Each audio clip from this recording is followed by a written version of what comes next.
Eto mga bossing, pag-uusapan na ho natin, no?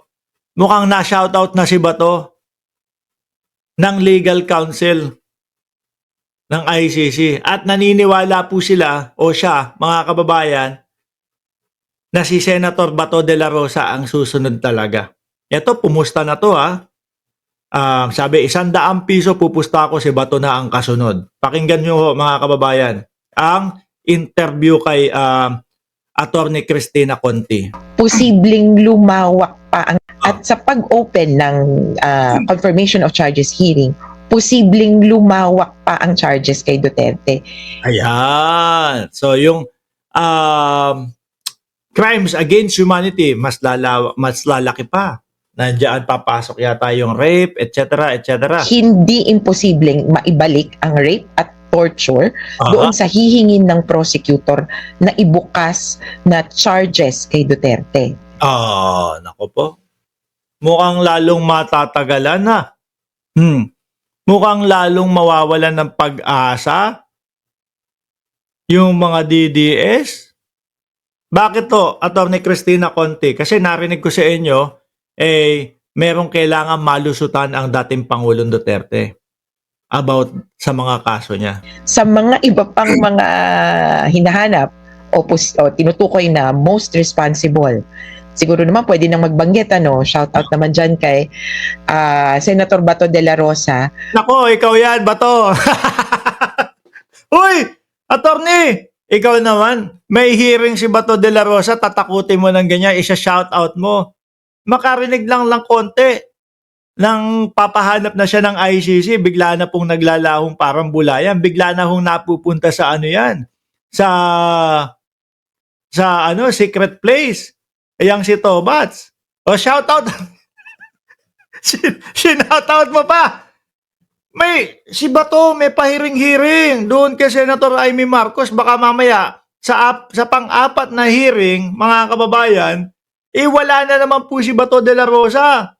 Absent na naman po.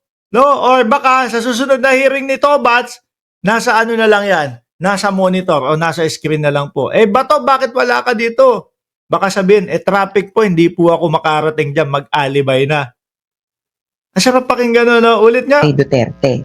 Sa mga iba pang mga hinahanap o tinutukoy na most responsible, siguro naman pwede nang magbanggit, shout out naman dyan kay Senator Bato de la Rosa. Ikaw daw, Bato, shout out daw sa iyo. Sagutin mo, salamat po sa pa-shout out. Attorney Cristina Conti, no? Pupunta na po ako ulit sa aking secret place. Mukha pong kayo po ang susunod at kung may mapapatunayan na or makikita na ebidensya patungkol sa detention of 300,000 Filipinos. Naku, ang dami yan, Bato. Ano?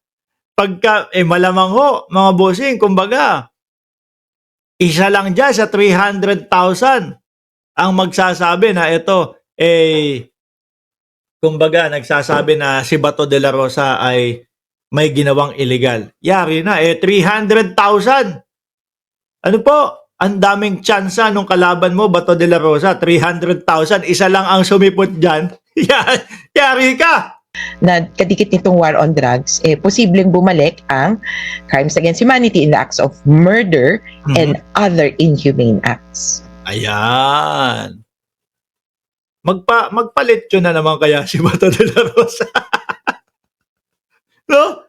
Kasi nung pagka-aresto ho kay dating Pangulong Duterte, mga kababayan, yung mga DDS, ilang araw na ba yun? Siguro may 2 araw, 3 araw na. Nag-iiyakan pa ho. Si Bato de la Rosa, nagliletsyon na ho. No? Masaya si Bato de la Rosa. Kaya sabi ko, baka mamaya yung lumalabas na balibalita o umuugong-ugong na may nagkanulo kay dating Pangulong Duterte, baka si Bato de la Rosa yun No? Kasi hindi mo makakita sa kanya yung kalungkutan. With matching lechon pa. After hunong lechon na isang buong baboy, mga kababayan, no? Kinabukasan, native na lechong manok naman daw ho, yung kanyang iniihaw. Sabi ni Sir Villamayor, ano nga ang sabi mo, sir? Mikmadi. Sabi, baka yun na yung sabihin ni Bato de la Rosa kay Conti, no? Kay attorney. Sige, attorney, Mick Madi! Di ba? Baka masabihan. Dati si Trillanes ang sinabihan eh. Ngayon si Attorney Cristina Conti. Sige, Attorney! Mick Madi! Eddie Restoles. Salamat sa iyong like. Tuloy. So, attorney, linawin ko lamang po yun. So, just in case na mabalik yung dalawa pang kaso na torture at saka yung rape as crimes against humanity, Di hindi na naman makokontak si Bato de la Rosa, sabi ni Puting Ahas. Di ba? 24 oras na naman na patay ang silpon ni Senator Bato. Mapaparami na naman daw ng Red Horse Mucho si Bato at lechon. Di ba? Ginger cat? Ay, naku po. paanong mangyayari dun? Dagdag na burden yun dun sa defense. Oo, kailangang patunayan yon ng prosecution ng may dagdag ebidensya. Kaya ito yung pagkakataon, ito ngayon hanggang September, na magpalitan ng impormasyon or ng ebidensya. Kaya inaasahan namin na nagpalitan na daw sila, di ba yan yung 181 pieces of evidence. Ayan. Kompletos recados, ha? Pero palagay namin, hindi naman sa pero dadami yan. Parating ng August, kasi August 20 thereabouts yung deadline, 1 month. Kumbaga 1 month before yung deadline. Tayo pa naman mga kababayan, mahilig tayo doon sa last minute. Sabi ni Sir Villamayor, sa tawi-tawi naman siya daw, mangangampanya. yung pagka-aresto kay dating Pangulong Duterte, nangangampanya daw po sa bulubundukin ng Davao eh. Ngayon tawi-tawi naman ang susunod. Months before noong September. Kung tumaas man yung charges, ibig sabihin merong ebidensya na iharap yung prosecutor. So, ibig pong sabihin, attorney, para mapalaya si FPRRD, kailangan hindi siya... Wait lang. Ito yung mga, sinisigaw ng mga DDS eh. At ito din yung ginagamit ng mga politiko nila para, kumbaga, gamit na gamit sa eleksyon, no? Mapapalaya si PRRD. Bago mag-September September, uuwi na si dating Pangulo. Makakalaya nga ba talaga? Ito, pakinggan ho natin. attorney, para mapalaya si FPRRD, kailangan hindi siya guilty sa 3 kaso. 3 kaso. Dapat hindi siya guilty, ha? Oo. Kailangan mapatunayan na, kasi kung sa kaso mapalaya, meaning dahil conviction or kumbaga patungkol sa conviction, Yes. acquittal, 3 kaso ang bubunuin niya or mukhang mahirap-hirap pa, mukhang matagal-tagal pa po yun, ha? At hindi, syempre yung pangalawang hearing, wala naman po yan, mga kababayan. Pagpapasa lang yata yan ng mga dokumento at yung mga, kumbaga, yung pagsasabi kung anong kaso. acts. Technically, ang kaso ay crimes against humanity in the acts of. So, 3 akto. So, murder, posibleng rape, posibleng torture. Tapos, ang laki nga nung scope yung other inhumane acts. May RAPE pa, ano? Ang nakapokus ang taong bayan, ang akala natin lahat, merong lang, kumbaga, puro pagpatay lang.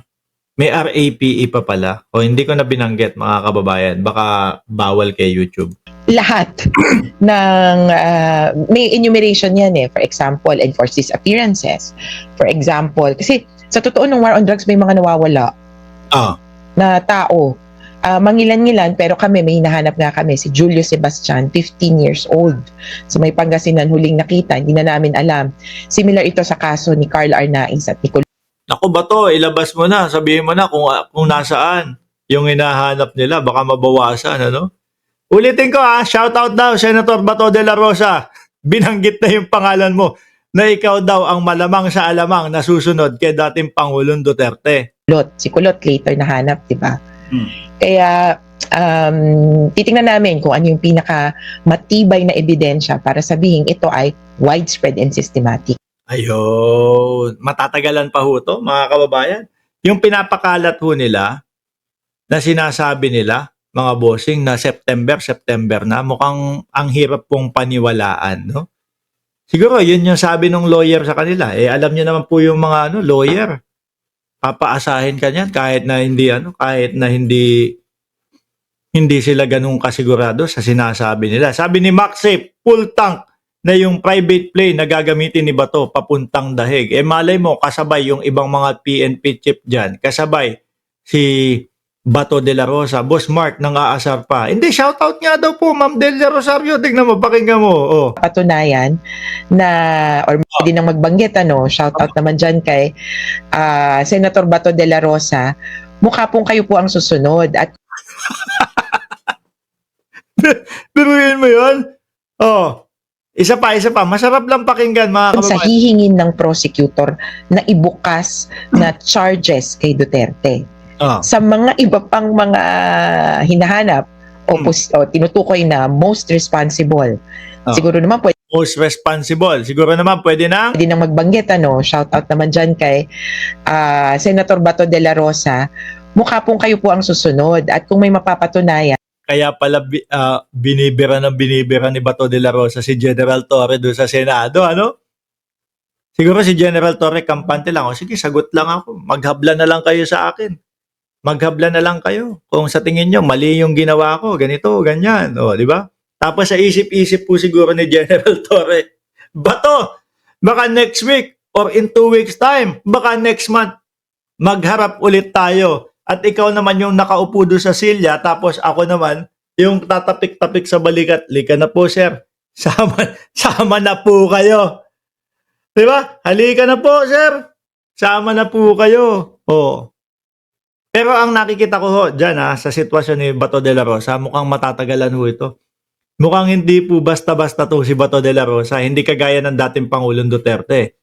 Pero, kung pagbabasihan mo yung kanyang mga sinasabi nung panahon na sila ho ay talagang okay pa matindi pa yung ano nila no? Bilang isang administrasyong Duterte, mga kababayan. Mapapaisip ka, sasabihin mo, naku, hindi talaga iiwan ni Bato de la Rosa itong dating Pangulo. Ganyan Pero parang ang nangyayari ho ngayon, ayaw samahan ni Bato de la Rosa sa dahig si dating Pangulo. Oh, Bato! Mukhang ikaw daw ang kasunod na tatapikin ang balikat ni General Torre. At yung balikat naman ni General Torre, dalawa, di ba? Yung star. O baka sa iyo makuha yung pangatlo. Mga kababayan, magpapaalam na ho ako. Maraming salamat and God bless po sa ating lahat.